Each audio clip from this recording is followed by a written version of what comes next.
The Batman should win the Oscar for Best Movie I watched in 2022. The Batman, directed by Matt Reeves, who co-wrote the film with Peter Craig, is a 2022 reboot of the DC Comics Batman character.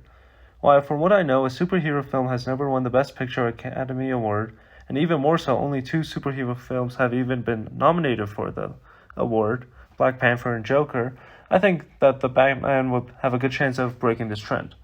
One of the main reasons that I believe that this is possible is the score behind the movie composed by Michael Giacchino. One scene that exemplifies his excellence is a car chase scene between Batman, portrayed by Robert Pattinson, and Penguin, played by Colin Farrell. This scene uses a good amount of Mickey Mousing to build the tension through the chase, while not being overwhelming to distract the viewer from the visuals. Another brilliant aspect of the score is that Giacchino changes the genre of the music depending on the character. For example, the Riddler, played by Paul Dano, theme song contains a boys' choir, which supports how his character appears to have the emotional maturity and giddiness of a young child. Catwoman, played by Zoe Kravitz, has music that sounds graceful, mysterious, and smooth, kind of what you would expect from a cat. It also has some seductive undertones, hinting towards a love interest between her and Batman. There also appears to be 2 different distinct sounds for Bruce Wayne and Batman, highlighting the divide between his 2 identities. Having this different music helps character development by adding to their uniqueness. The final positive of the score that I want to touch on is the punny song titles, such as Meow and You and Everyone We Know, or For All Your Pennyworth, that Michael uses. Another reason why I believe that the Batman would be deserving of the Best Picture Oscar award is its cinematography by Greg Fraser, who actually just won the Academy Award for Best Cinematography in 2022 for Dune.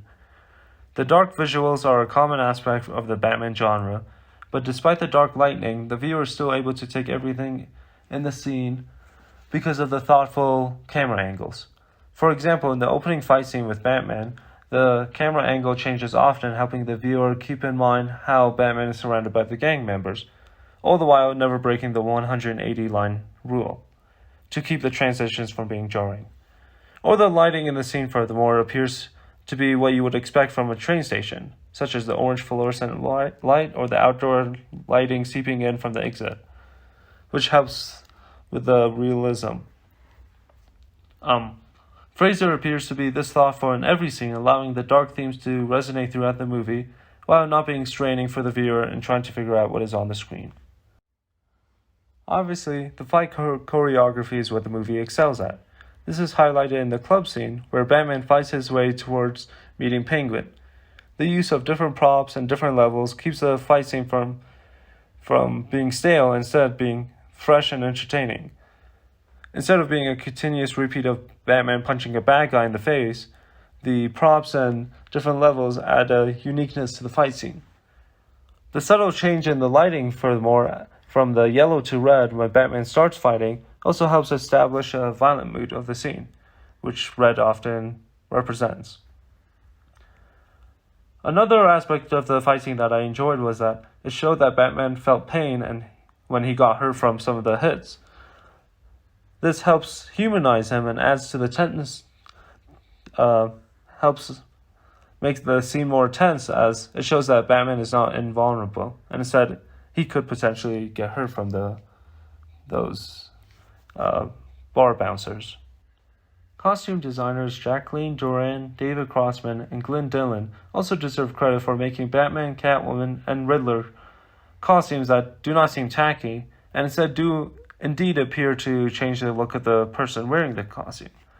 This makes the whole movie more believable, as a core aspect of the movie is that these costumes conceal their identities.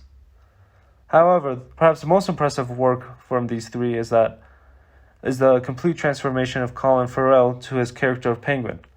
If you look up pictures of Colin Farrell, you would have to agree that he looks like a completely different person than from the Penguin we see in the Batman film. These are just a few of the main reasons why I believe that the 2022 film Batman, The Batman, would have a strong chance of being the first superhero film to win the Oscars for Best Pictures. and perhaps start a new trend of superhero movies becoming more prominent within these award ceremonies. Thank you for listening.